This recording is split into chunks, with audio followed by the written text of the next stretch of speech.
بسم اللہ الرحمن الرحیم۔ السلام علیکم۔ یہ کاشانۂ بصیرت کا چینل ہے اور آپ جو کتاب سماعت فرما رہے ہیں اس کا نام ہے سخن، پارٹ 7۔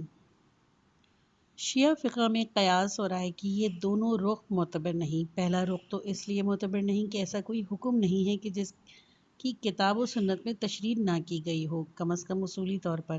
دوسرا رخ اس لیے معتبر نہیں کہ قیاس اور رائے کا تعلق محض تن و تخمین سے ہے اور اس سے احکام شرعی میں غلطی کا زیادہ امکان ہے۔ بہرحال شیعہ سنی مخالفت کی اصل بنیاد پہلا رخ ہی ہے اور گو کہ دوسرا رخ زیادہ مشہور و معروف ہو گیا۔ اہل تسنن کے درمیان اجتہاد کا حق مستقل طور پر نہیں۔ شاید اس کی وجہ یہ ہو کہ عملی مشکلات پیدا ہو گئی تھیں، کیونکہ اگر یہ حق باقی رکھا جاتا، خصوصاً اگر نصوص میں تاول و تصرف کی عام اجازت دی جاتی تو ہر شخص اپنی رائے کے مطابق تاول و تصرف شروع کر دیتا تو دین کا کوئی حصہ بھی محفوظ نہ رہ سکتا تھا۔ شاید یہی وجہ تھی کہ ترجیحاً اجتہاد مستقل کا حق سلب کر لیا گیا اور علماء اہل تسنن کی رائے یہ ٹھہری کہ لوگوں کو اس بات پر آمادہ کیا جائے کہ وہ صرف 4 مجتہدین یا 4 مشہور ائمہ کی تقلید کریں۔ ان کے نام یہ ہیں: امام ابو حنیفہ، شافعی، مالک بن انس اور احمد بن حنبل۔ ان کے علاوہ دوسروں کی تقلید اور پیروی سے منع کر دیا گیا۔ اس کام کی ابتدا 7ویں صدی میں مصر سے ہوئی، بعد میں تمام اسلامی ممالک میں اس پر عمل ہونے لگا۔ اجتہاد مشروع۔ 5ویں صدی تک اجتہاد کا لفظ قیاس اور اجتہاد بالرائے کے معنی میں استعمال ہوتا رہا، جو شیعہ نقطۂ نظر سے اجتہاد ممنوع تھا۔ اس وقت تک شیعہ علماء اپنی کتاب میں باب الاجتہاد صرف اس لیے باندھتے تھے کہ اس کا رد کریں، اسے باطل ٹھہرائیں، اسے ممنوع قرار دیں، جیسے شیخ طوسی نے اپنی کتاب عدہ میں کیا ہے۔ رفتہ رفتہ اجتہاد کی تخصیص اجتہاد بالرائے کے ساتھ باقی نہیں رہی۔ خود علماء اہل تسنن نے بھی مثلاً ابن حاجب نے مختصر الاصول جس کی شرح ازدی نے لکھی ہے اور جو حال تک جامع ازہر میں اصول فقہ کے نصاب میں شامل تھی، اور اس سے پہلے غزالی نے اپنی مشہور کتاب المستصفیٰ میں اجتہاد کا لفظ اس خاص معنی یعنی ایسے اجتہاد بالرائے کے معنی میں جو کہ کتاب و سنت سے ہٹ کر ہو استعمال نہیں کیا، بلکہ اجتہاد کے معنی استبنات حکم شرعی کے لیے مطلق جدوجہد کوشش کی ہے اور اس کو اس طرح بیان کیا ہے۔ اس تعریف کے مطابق اجتہاد کے معنی ہیں: اولا معتبرہ شریعت سے استبنات حکم شرعی کی انتہائی کوشش کرنا۔ رہی یہ بات کہ اولا معتبر شرعیہ کیا ہے اور کیا قیاس و استحسان وغیرہ بھی ان میں شامل ہیں، یہ ایک الگ معاملہ ہے۔ اس وقت سے شیعہ علماء نے بھی اجتہاد کے لفظ کو قبول کر لیا، کیونکہ اجتہاد کے یہ معنی ان کے لیے قابل قبول تھے۔ یہ اجتہاد مشروع ہے۔ اگرچہ ابتدا میں یہ لفظ شیعوں کے لیے ناپسندیدہ تھا، لیکن اس کے معنی اور مفہوم بدل جانے کے بعد انہوں نے تعصب نہیں برتا اور اس کے استعمال سے گریز نہیں کیا۔ ایسا معلوم ہوتا ہے کہ بہت سی صورتوں میں شیعہ اس بات کے پابند تھے کہ عام مسلمانوں کے ساتھ ہم آہنگی اور اتحاد برقرار رکھیں۔ مثلاً اہل تسنن کے نزدیک اجماع حجت ہے، وہ اجماع کو بھی قیاس کی طرح ایک اصول اور ماخذ مانتے ہیں۔ شیعوں کو یہ بات تسلیم نہیں تھی، لیکن وحدت اسلوب برقرار رکھنے کے لیے وہ جس بات کے قائل تھے انہوں نے اس کا نام اجماع رکھ دیا۔ سنی کہتے تھے کہ اولا شریعہ 4 ہیں: کتاب سنت، اجماع، اجتہاد یا قیاس۔ انہوں نے بھی یہ بھی کہا کہ اولا شریعہ 4 ہیں: کتاب سنت، اجماع، عقل، اور فقط قیاس کی جگہ عقل کو رکھ دیا۔ بہرحال آہستہ آہستہ اجتہاد نے صحیح اور معقول معنی اختیار کر لیے، یعنی اول شریعہ کو سمجھنے میں عقل اور تدبر سے کام لینا۔ البتہ یہ صحیح ہے کہ اول شریعہ کو صحیح طور پر عالمانہ انداز میں سمجھنے کے لیے مختلف علوم سے واقفیت درکار ہوتی ہے۔ علماء اسلام نے آہستہ آہستہ یہ محسوس کیا کہ اول شریعہ سے استبنات اور استخراج احکام کے لیے چند علوم ضروری ہیں، جیسے علوم عربیہ و منطق، قرآن و تفسیر، حدیث و رجال حدیث کا علم، اصول فقہ سے واقفیت، اور حتیٰ کہ دوسرے فرقوں کی فقہ کے متعلق بھی ضروری معلومات۔ مجتہد اسی کو کہتے ہیں جو ان تمام علوم کا جامع ہو۔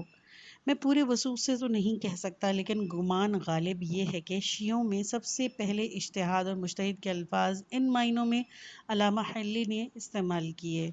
علامہ کی کتاب تہذیب الاصول میں باب القیاس کے بعد باب الاجتہاد ہے۔ اس میں اجتہاد کو اس معنی میں استعمال کیا گیا ہے جس میں آج کل یہ لفظ مستعمل ہے۔ پس شیعہ نقطہ نظر سے اجتہاد ممنوع سے مراد قیاس ہے، جس کو زمانہ قدیم میں اجتہاد کا نام دیا گیا تھا، خواہ اس تشریعی احکام کے ایک مستقل ماخذ سمجھا جائے یا احکام واقعی کے استناب اور استخراج کے ایک ذریعہ قرار دیا جائے۔ اس کے برعکس اجتہاد مشروع سے مراد تخصص فنی کی بنا پر استبنات احکام کی پوری کوشش ہے۔ لہٰذا اب جو یہ کام پوچھا جاتا ہے کہ اسلام میں اجتہاد کا کیا سوال ہے اور یہ کیا ہے، یہ کیا چیز ہے، تو اس کے جواب میں یہ کہا جائے گا کہ آج کل اجتہاد کے معنی ہیں اہل بیت اور تخصص فنی۔ ظاہر ہے جو شخص قرآن و حدیث سے استفادہ کرنا چاہتا ہے اس کے لیے ضروری ہے کہ قرآن کی تفسیر آیات کے معنی، ناسخ و منسوخ اور حکم و متشابہ آیات سے واقفیت رکھتا ہو، اسی طرح معتبر اور غیر معتبر احادیث میں تمیز کر سکتا ہو۔ اس کے علاوہ صحیح اور معقول قواعد کے مطابق حتی الامکان احادیث کے تعارض کو بھی رفع کر سکتا ہو۔ جو مسائل متفق علیہ اور اجماعی ہیں ان سے واقف ہو۔ آیت قرینہ اور اس طرح احادیث میں متعدد قواعد کلیہ کا ذکر ہے۔ ان قواعد سے استفادہ اور مختلف مسائل پر ان کے اطلاق کے لیے اسی طرح مشق و مہارت لازمی ہے جس طرح کے دوسرے علوم کے قواعد سے استفادے کے لیے۔ مجتہد کے لیے یہ بھی ضروری ہے کہ جو مواد اس کے سامنے موجود ہے اس میں سے ایک ماہر صناعہ کی طرح صحیح مواد کا انتخاب کی صلاحیت اور استعداد رکھتا ہو۔ خصوصاً احادیث میں جعلی و وضعی حدیثیں بہت ہیں اور صحیح و سقیم باہم مخلوط ہیں۔ قرآن و حدیث کے صحیح فہم کے لیے اس قدر ابتدائی معلومات ضروری ہیں کہ فی الواقع خصوصی اہلیت و صلاحیت کے تخصص فنی کے بغیر کام نہیں چل سکتا۔ شیعوں میں اخباریت کا آغاز۔ اس جگہ ایک اہم اور خطرناک واقعے کا تذکرہ ضروری ہے جو تقریباً 4 صدی بیشتر اجتہاد کے سلسلے میں پیش آیا۔ یہ واقعہ اخباریت کا آغاز ہے۔ اگر علماء اسلام کی ایک جماعت نے جرات سے کام لے کر اس رجحان کا مقابلہ نہ کیا ہوتا اور اس کی سرکوبی نہ کی ہوتی تو معلوم نہیں آج کیا صورتحال ہوتی۔ اس مکتب خیال کی عمر 400 برس سے زیادہ نہیں۔ اس مسلک کے بانی ایک صاحب تھے جن کا نام ملا امین استر آبادی تھا۔ وہ بذات خود ہوشیار شخص تھے اور علماء شیعہ میں سے بہت سے ان کے پیروکار بھی بن گئے تھے۔ خود اخباریوں کا یہ دعویٰ ہے کہ شیخ صدوق کے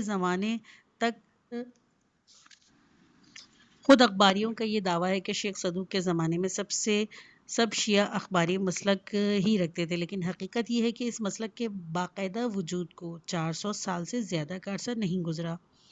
اس مسلک کے خاص اصول یہ ہیں: اخباری عقل کو حجت نہیں مانتے بلکہ قرآن کی حجیت کا بھی اسی بہانے سے انکار کرتے ہیں۔ چونکہ فہم قرآن اہل بیت پیغمبر کی خصوصیت ہے، لہٰذا ہمارا یہ فرض ہے کہ ہم صرف احادیث سے اہل بیت کی طرف رجوع کریں۔ اسی طرح ان کے نزدیک اجماع اہل تسنن کی بدعت ہے، لہٰذا ان کے خیال میں اولا اربع یعنی کتاب، سنت، اجماع اور عقل میں سے صرف سنت حجت ہے۔ اسی طرح اخباریوں کا یہ بھی دعویٰ ہے کہ وہ روایت جو کتب اربع یعنی کافی، من لا یکفر، الفقیہ، تہذیب اور استبصار میں آئی ہیں، سب صحیح اور معتبر بلکہ قطعی ثبوت ہیں۔ کوئی مسلک ان خاص اصولوں کے ساتھ 400 سال پہلے موجود نہیں تھا۔ شیخ طوسی اپنی کتاب عدالت الاصول میں قدمہ کے ایک گروہ کا تذکرہ کرتے ہیں اور اسے مقلد کے نام سے یاد کرتے ہیں، اس پر نکتہ چینی کرتے ہیں، لیکن یہ کوئی باقاعدہ مکتب یا مسلک نہیں تھا۔ شیخ ان لوگوں کو مقلدہ اس لیے کہتے ہیں کہ یہ اصول دین میں بھی اخبار و روایات سے استدلال کرتے تھے۔ بہرحال اخباریت کا مسلک اجتہاد و تقلید کے مسلک کی ضد ہے۔ اس مکتب کے خیال کے لوگ اس اہل بیت صلاحیت اور تخصص فنی کے منکر ہیں جس کے مجتہدین قائل ہیں۔ وہ غیر معصوم کی تقلید کو حرام سمجھتے ہیں، چونکہ ان لوگوں کی رائے میں احادیث حجت ہیں، اسی لیے اجتہاد اور غور و فکر کا حق کسی کو حاصل نہیں۔ لوگوں کا فرض ہے کہ براہ راست کتاب احادیث کی طرف رجوع کریں اور کسی عالم کو بحیثیت مجتہد یا مراجع تقلید واسطہ نہ بنائیں۔ ملا امین ستر آبادی جو اس مکتب کے بانی تھے، بہت باہوش شخص تھے، ان کے مطالعہ وسیع تھا، انہوں نے کئی سفر بھی کیے۔ ان کی ایک کتاب ہے الفوائد المدینہ، جس میں انہوں نے سختی سے مجتہدین کی مخالفت کی ہے، خصوصاً عقل کی حجیت کا قطعی انکار کیا ہے۔ ان کا کہنا یہ ہے کہ عقل صرف محسوسات یا نیم محسوسات مثلاً ریاضیات وغیرہ سے متعلقہ امور میں حجت ہے، دینی امور میں عقل حجت نہیں ہے۔ اتفاق کی بات ہے کہ اس کا انداز فکر کا آغاز تقریباً اس زمانے میں ہوا جب یورپ میں حسی فلسفہ وجود میں آیا۔ یورپ میں فلسفہ نے سائنس سے متعلقہ امور میں عقل کی حجت ہونے سے انکار کیا، اور ان صاحب نے دینی امور میں۔ اب یہ معلوم نہیں کہ ان صاحب کو یہ طرز فکر کہاں سے ملا، یہ خود ان کی اپنی ایجاد تھی یا کہیں اور سے لیا۔ مجھے یاد ہے کہ میں سال 1322 شمسی کی گرمیوں میں بروجرد گیا ہوا تھا۔ مرحوم آیت اللہ بروجری علی المقامہ اس وقت بروجرد میں ہی تھے اور اس وقت تک قم منتقل نہیں ہوئے تھے۔ ایک روز اخباریوں کی بات چھڑ گئی۔ مرحوم نے ان پر تنقید کرتے ہوئے کہا کہ اس کا طرز فکر کا آغاز یورپ میں فلسفہ حسی کی لہر پیدا ہونے کی ایک نتیجہ ہے۔ یہ بات میں نے ان سے اس وقت سنی تھی۔ بعد میں نے جب آپ قم آ گئے تو آپ نے اپنے اصول فقہ کے درس کے دوران جب حجیت کے موضوع پر تقریر کی تو میں منتظر رہا کہ آپ اس بات کا تذکرہ کریں، لیکن آپ نے اس سے متعلق کچھ بھی نہیں فرمایا۔ اب معلوم نہیں اس وقت جو آپ نے فرمایا تھا یہ محض آپ کا اندازہ تھا یا آپ کے پاس کوئی اس کی سند بھی تھی۔ مجھے خود ابھی تک اس بات کا کوئی ثبوت نہیں ملا، اور بظاہر یہ بات بعد از قیاس ہی معلوم ہوتی ہے کہ اس زمانے میں حسی طرز فکر مغرب سے مشرق میں پہنچ گیا ہو، لیکن یہ بات صحیح ہے کہ مرحوم کوئی بات بلا سند اور ثبوت کے نہیں کہتے تھے۔ اب افسوس ہوتا ہے کہ میں نے اس وقت پوچھ کیوں نہ لیا۔ اخباریت کی مزاحمت۔ بہرکیف اخباریت کی تحریک عقل کے خلاف ایک تحریک تھی۔ اس مسلک میں عجب جمود اور خشکی تھی۔ وہ تو خوش قسمتی یہ ہوئی کہ کچھ قابل اور لائق افراد نے اس کی بروقت مذمت کی، جیسے وحید بہبہانی نے، جو آغا کے نام سے مشہور ہیں اور جو لوگ آل آغا کہلاتے ہیں ان کی نسل سے ہیں۔ ان کے شاگردوں نے بھی اس سلسلے میں بڑا کام کیا۔ بعد میں مرحوم حاجی شیخ مرتضی انصاری نے اس تحریک کا مقابلہ کیا۔ وحید بہبہانی کربلا میں تھے اس وقت۔ صاحب حدائق جو کہ ایک معتبر اخباری عالم تھے وہ بھی وہیں تھے۔ دونوں کا اپنا اپنا حلقہ درس تھا۔ وحید کا مسلک اجتہادی تھا اور صاحب حدائق کا اخباری۔ ظاہر ہے کہ مقابلہ بہت سخت تھا، لیکن بالآخر وحید بہبانی نے صاحب حدائق کو شکست دے دی۔ کہتے ہیں کہ وحید بہبانی کے نامور شاگرد جیسے کاشف عنتہ بحر العلوم اور سید مہدی شہرستانی یہ سب سے پہلے صاحب حدائق کے شاگرد تھے، لیکن پھر ان کا درس چھوڑ کر وحید بہبانی کے شاگرد ہو گئے۔ لیکن یہ ضرور ہے کہ صاحب حدائق بلکہ ہلکے درجے کے اخباری ہیں۔ وہ خود کہتے ہیں کہ ان کا مسلک وہی ہے جو مجلسی مرحوم کا، یعنی مسلک اخباری اور مسلک اصولی کے بین بین۔ علاوہ ازیں صاحب حدائق متقی، خدا ترس اور با ایمان آدمی تھے۔ اس کے باوجود وحید بہبانی نے ان کا سختی سے معارضہ کیا اور یہ اعلان کر دیا کہ صاحب حدائق کے پیچھے نماز درست نہیں۔ وہ یہی کہتے رہے کہ آغا وحید کے پیچھے نماز درست ہے، بلکہ یہ کہا جاتا تھا کہ مرتے وقت وصیت تھی ان کی کہ ان کی نماز جنازہ وحید بہبانی پڑھائیں۔ شیخ انصاری نے علم اصول کے فقہ کو مضبوط بنیاد رکھی اور اسی لیے وہ اخباری مسلک کے خلاف تھے۔ خود کہا کرتے تھے کہ اگر امین ستر آبادی بھی زندہ ہوتے تو وہ میرے اصول تسلیم کر لیتے۔ اس مخالفت کے نتیجے میں اخباری مسلک شکست کھا گیا۔ ادھر بکھرے ہوئے چند افراد کے علاوہ اب اس کا کوئی پیروکار نہیں رہا، لیکن اخباریت جو ملا امین کے زمانے سے بڑی سارت کے ساتھ پھیل رہی تھی اور بڑی شدت کے ساتھ اوہان پر چھا گئی تھی، وہ 200 سال چھائی رہی، ابھی بھی پوری طرح اس کا اثر غائب نہیں ہوا تھا۔ اب بھی آپ کو ایسے لوگ ملیں گے جو قرآن کی کوئی ایسی تشریح جائز نہیں سمجھتے جس کی سند حدیث سے نہ ملے۔ اب بھی بہت سے اخلاقی اور معاشرتی مسائل بلکہ بعض فقہی مسائل بھی اخباریت کی جمود سے متاثر ہیں۔ اس وقت تفصیل میں جانے کا موقع نہیں۔ اخباری طرز فکر کے عوام میں مقبول ہونے کی ایک بڑی وجہ یہ بھی تھی کہ ان کی باتیں دل فریب اور پسند عوام تھیں۔ وہ یہ کہتے تھے کہ ہم اپنی طرف سے کچھ نہیں کہتے، جو کچھ روایت و اخبار میں ہے اس کے سامنے ہمارا سر تسلیم خم ہے۔ ہم ماں سوائے قول الباقر علیہ السلام یا قول صادق علیہ السلام کے کچھ نہیں جانتے۔ معصوم کا کہا ہوا دہراتے ہیں اور اپنی طرف سے کچھ نہیں کہتے۔ شیخ انصاری نے براءت و احتیاط کے بحث کرتے ہوئے فرائض الاصول میں سید نعمت اللہ جزائری کا جو اخبار مسلک رکھتے ہوئے یہ قول نقل کیا ہے: کیا کسی عاقل کے نزدیک یہ ممکن ہے کہ قیامت کے دن کسی بندہ خدا یعنی اخباری کو لائیں اور اس سے پوچھیں کہ تیرے عمل کا کیا طریقہ تھا؟ وہ کہے گا کہ معصومین کی ہدایت پر عمل کرتا تھا، اور جہاں مجھے ایسی کوئی ہدایت نہیں ملتی تھی احتیاط سے کام لیتا تھا۔ اس پر اسے تو جھونک دیں گے جہنم میں، اور ایک ایسے شخص کو جو معصوم کی بات کی کوئی پرواہ ہی نہ کرتا تھا اور نہ اس پر دھیان دیتا تھا، یعنی جو پیر مسلک اجتہاد سے ہو، اسے لے جائیں گے بہشت میں؟ یہ ممکن ہی نہیں۔ مجتہدین کا اس کا جواب یہ دیتے ہیں کہ اس قسم کا سر تسلیم خم کرنا قول معصوم کے سامنے سر تسلیم خم کرنا نہیں، جہالت کے سامنے تسلیم کرنا ہے۔ اگر یہ یقین ہو کہ یہ قول واقعی معصوم کا ہے تو ہمارا بھی سر تسلیم خم ہے، لیکن تم چاہتے ہو کہ جو کچھ بھی سنو بے سوچے سمجھے اس کے سامنے سر تسلیم خم کر دو۔ اخباریوں کے جامد طرز فکر اور اجتہادیوں کے اصول طرز فکر میں فرق واضح کرنے کے لیے ایک بات کا تذکرہ کرتا ہوں جو حال ہی میں سامنے آئی ہے۔ دو طرح کی سوچ کا ایک نمونہ۔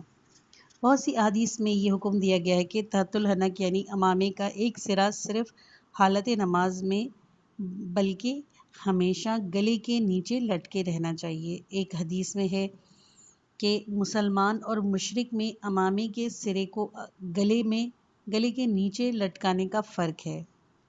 کچھ اخباری اس طرح کی حدیثوں کی بنا پر یہ کہتے ہیں کہ تحت الحنک ہمیشہ لٹکانا چاہیے، لیکن مرحوم ملا محسن فیض گو اجتہاد کے بارے میں کچھ اچھی رائے نہیں رکھتے، لیکن انہوں نے اپنی کتاب وافی کے باب میں الزیہ والمتجل میں ایک اجتہاد کیا۔ وہ کہتے ہیں کہ قدیم زمانے میں مشرکین کا یہ دستور تھا کہ وہ تحت الحنک کو اوپر باندھ لیتے تھے اور اس عمل کو اقتعاد کہتے ہیں۔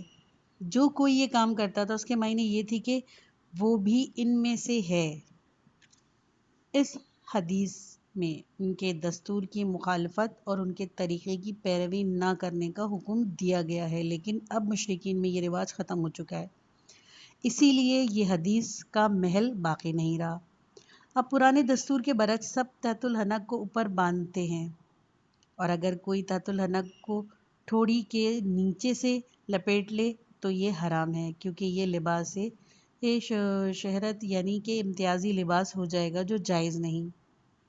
یہاں اخباریوں کے جمود کا تقاضا تو یہ ہے کہ ہم یہ کہیں گے کہ حدیث میں تحت الحنک لٹکانے کا حکم ہے، چنانچہ یہ عمل باطل اور فضول ہے کہ ہم اس مسئلے پر اپنی طرف سے رائے زنی اور اجتہاد کریں، لیکن اجتہادی سوچ یہ کہتی ہے کہ ہمیں دو حکم ملے ہیں۔ ایک تو یہ کہ ہم مشرکین کے شعار سے اعتراض کریں، یعنی اس مضمون کی روح ہے جو اس حدیث میں آیا ہے۔ دوسرا حکم یہ کہ ایسے لباس سے اجتناب کریں جو شہرت کا باعث ہو، جو دونوں مشرکین کا خاص طریقہ دنیا میں موجود تھا اور مسلمان اس سے اعتراض کرتے تھے۔ تحت الحنک کو لٹکانا سب پر واجب تھا، لیکن اب وہ معاملہ ہی ختم ہو گیا اور تحت الحنک کو نہ لٹکانا مشرکین کا شعار نہیں رہا، بلکہ عملاً یہ صورت ہو گئی کہ تحت الحنک کا کوئی بھی نہیں لٹکاتا۔ اگر اب کوئی ایسا کرتا ہے تو اس کا یہ فعل لباس شہرت کا مستاق اور حرام ہے۔ یہ تھا وہ ایک نمونہ جو میں پیش کرنا چاہتا تھا۔ اسی طرح کی اور بھی بہت سی مثالیں موجود ہیں۔ وحید بہبہانی فرماتے ہیں کہ ایک دفعہ شوال کا چاند بتواتر ثابت ہو گیا۔ میرے پاس اتنے لوگ آئے کہ انہوں نے کہا کہ ہم نے چاند دیکھا ہے کہ مجھے یقین ہو گیا اور میں نے حکم دے دیا کہ آج عید الفطر ہے۔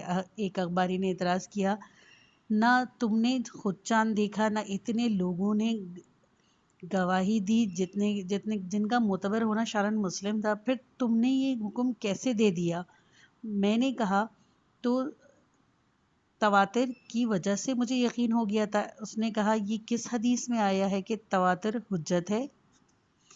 وحید بہبہانی کہتے ہیں کہ اخباریوں میں جمود اس حد تک بڑھا ہوا تھا کہ اگر بالفرض کوئی مریض ائمہ میں سے کسی کے پاس جاتا اور امام سے فرما دیتے کہ ٹھنڈا پانی پیو، تو اخباری تمام دنیا کے مریضوں سے کہتے کہ جب بھی سخت بیمار ہو، چاہے کوئی بھی بیماری کیوں نہ ہو، ٹھنڈا پانی پیو، یہی علاج ہے۔ وہ یہ ہرگز نہ سوچتے تھے کہ یہ ہدایت ایک خاص مریض کو دی گئی ہے، سب مریضوں کو نہیں۔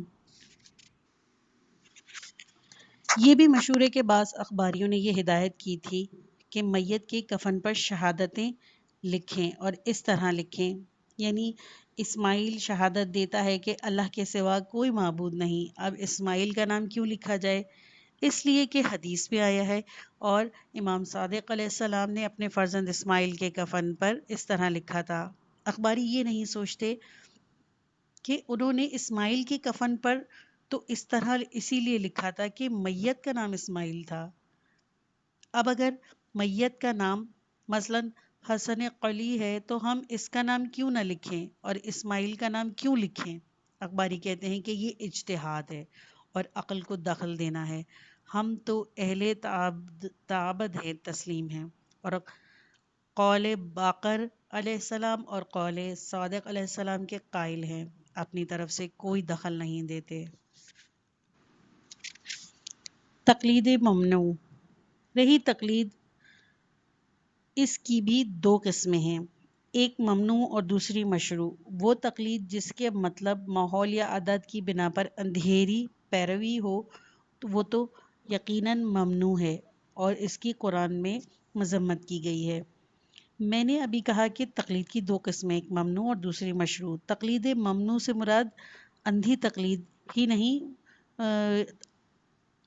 جو ماحول، عادت یا بااجداد کی پیروی کی جائے، بلکہ میں کہتا ہوں کہ وہ تقلید بھی جو جاہل عالم اور عالم فقیہ کی کرتا ہے، اس کی بھی دو قسمیں، ایک ممنوع دوسری مشروع۔ حال ہی میں نے کچھ لوگوں کو دیکھا جو مراجع تقلید کی تلاش میں تھے۔ وہ بعض دفعہ کہتے کہ ہم کسی ایسے شخص کی تلاش میں ہیں جس کے ہاتھ میں اپنی باغ ڈور دے دیں۔ اسلام میں کسی کے ہاتھ میں باغ ڈور دینے کا حکم نہیں، اسلام تو آنکھیں کھولنے اور آنکھیں کھلی رکھنے کا حکم دیتا ہے۔ تقلید اگر کسی دوسرے کے ہاتھ میں باغ ڈور دینے کی شکل اختیار کر لے تو اس سے ہزارہا خرابیاں پیدا ہو جاتی ہیں۔ اس سلسلے میں ایک مفصل حدیث ہے جو میں نے لکھی ہوئی تھی، اس میں سے ایک فقرہ پڑھتا ہوں۔ یہ مشہور فقرہ ہے، ترجمہ: یہی حدیث اجتہاد و تقلید کے لیے سند کا درجہ رکھتی ہے، اور کہتی ہے شیخ انصاری اس حدیث کے بارے میں کہتے ہیں کہ یہ حدیث معتبر ہے کیونکہ آثار صادق اس سے نمایاں ہیں۔ اس آیات میں ان پڑھ یہودیوں کی مذمت کی گئی ہے جو اپنے علماء اور پیشوا ادیان دین کی پیروی اور تقلید کرتے تھے۔ یہ آیت ان آیات کے بعد جن میں علماء اور یہودی کی ناپسندیدہ روش کا ذکر کیا گیا ہے۔ اللہ تعالیٰ نے فرماتا ہے کہ یہودیوں میں بہت سے ان پڑھ اور نادان ہیں جن کو آسمانی کتاب کے متعلق سوائے اپنی چند خواہشات اور خیالات کے کچھ معلوم نہیں، وہ صرف خیالی پلاؤ پکاتے رہتے ہیں۔ تقلید ممنوع کے بارے میں امام صادق علیہ السلام کی حدیث۔ اس آیت کے ذیل میں یہ حدیث ہے کہ ایک شخص نے حضرت امام صادق علیہ السلام سے عرض کیا کہ عوام اور ان ان پڑھ یہودیوں کے لیے اس کے سوا چارہ کار ہی نہیں تھا کہ علماء سے جو کچھ سنیں اسے مان لیں، اس کی پیروی کریں۔ اگر کچھ تصور ہے تو علماء یہود کا ہے۔ قرآن کیوں بیچارے عوام الناس کی مذمت کرتا ہے جن کو کچھ معلوم ہی نہیں تھا؟ ہمارے عوام اور یہود کے عوام میں کیا فرق ہے؟ اگر عوام کی طرف سے علماء کی تقلید اور پیروی مذموم ہے تو ہمارے جو عوام علماء کی تقلید اور پیروی جو ہماری عوام علماء کی پیروی اور تقلید کرتے ہیں وہ بھی تو قابل مذمت ہیں۔ اگر انہیں اپنے علماء کے قول پر عمل نہیں کرنا چاہیے تو ان کو بھی نہیں کرنا چاہیے۔ حضرت نے فرمایا، ترجمہ یعنی ہمارے عوام اور علماء میں اور یہود کے عوام اور علماء میں ایک لحاظ سے فرق ہے اور ایک لحاظ سے وہ سب برابر ہیں۔ جس لحاظ سے برابر ہے اس لحاظ سے اللہ تعالیٰ نے ہمارے عوام کو بھی اپنے علماء کی تقلید سے منع کیا ہے، مگر جس لحاظ سے برابر نہیں ہے اس لحاظ سے نہیں۔ اس شخص نے عرض کیا، اے فرزند رسول صلی اللہ علیہ وآلہ وسلم، کچھ اور وضاحت فرما دیجئے۔ آپ نے فرمایا، علماء یہود کو معلوم تھا کہ وہ عملاً جھوٹ بولتے ہیں، رشوت سے پرہیز نہیں کرتے، احکام اور فیصلوں کے لحاظ و مروت یا رشوت سے لے کر بدل دیتے ہیں۔ وہ جانتے تھے کہ وہ کس کی طرفداری کرتے ہیں اور کس سے تعصب برتتے ہیں۔ ان کے فیصلوں میں ذاتی تعلق، بغض و محبت کا دخل ہوتا تھا۔ وہ ایک کا حق دوسرے کو دلوا دیتے تھے۔ اس کے بعد آپ نے فرمایا، ان کا ضمیر خود کہتا تھا کہ جس کے ایسے اعمال ہوں ان کی پیروی نہیں کرنی چاہیے، اور اس کی زبان سے خدا اور پیغمبروں کا قول قبول نہیں کرنا چاہیے۔